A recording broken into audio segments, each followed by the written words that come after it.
The Damon Runyon Theatre Hour. Damon Runyon is acknowledged as one of the great writers to come out of 20th century America.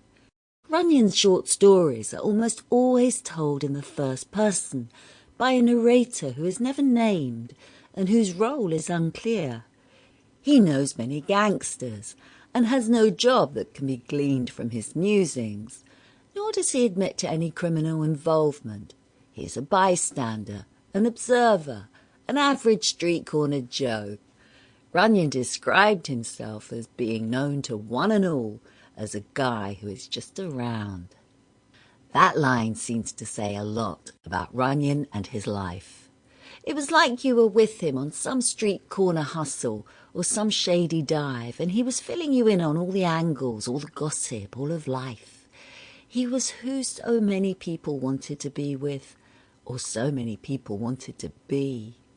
Of course, the cliché about newspapermen and writers is that they are heavy drinkers, chain smokers, gamblers, and obsessively chase women with a sideline in the gathering of stories and facts, and actually getting something written just before the deadline hits. That seems like Damon Runyon and his life summed up in one sentence.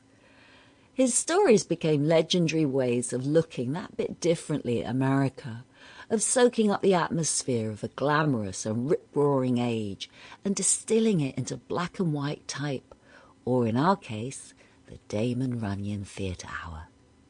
Here's our first story.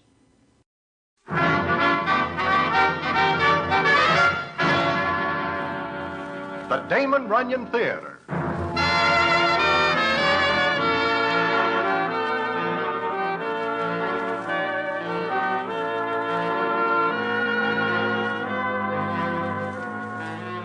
Once again, the Damon Runyon Theatre brings you another story by the master storyteller, Damon Runyon.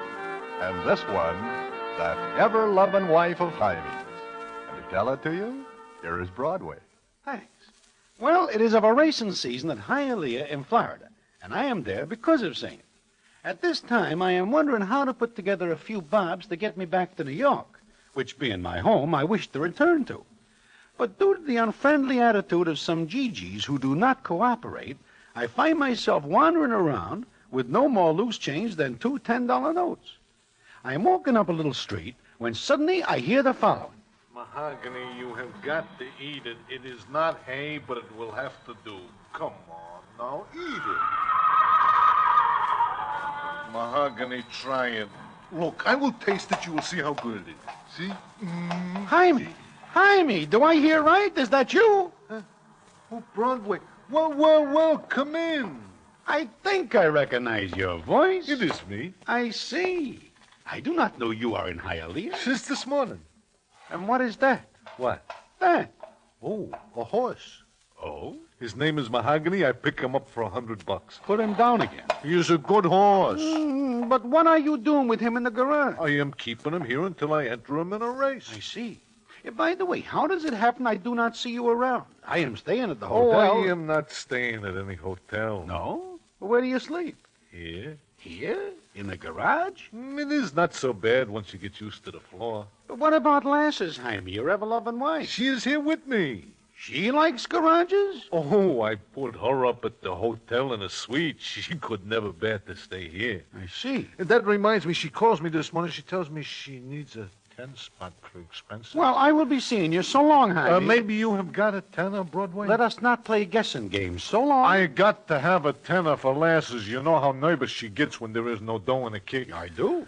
Once I see her so nervous, she shakes a vase off a table, and it flies across the room and hits you. Well, then, loan me the tenner. Look, Jaime, Broadway, would you not like a good tip on the Gigi's? There is nothing good about Gigi. Look, slip me the sawbuck. I will make you a rich man.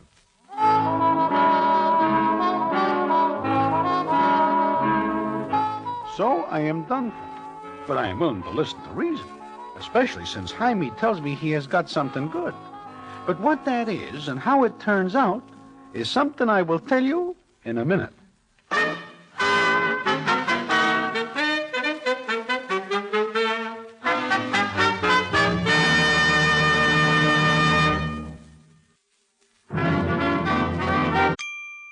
Sample complete. Ready to continue?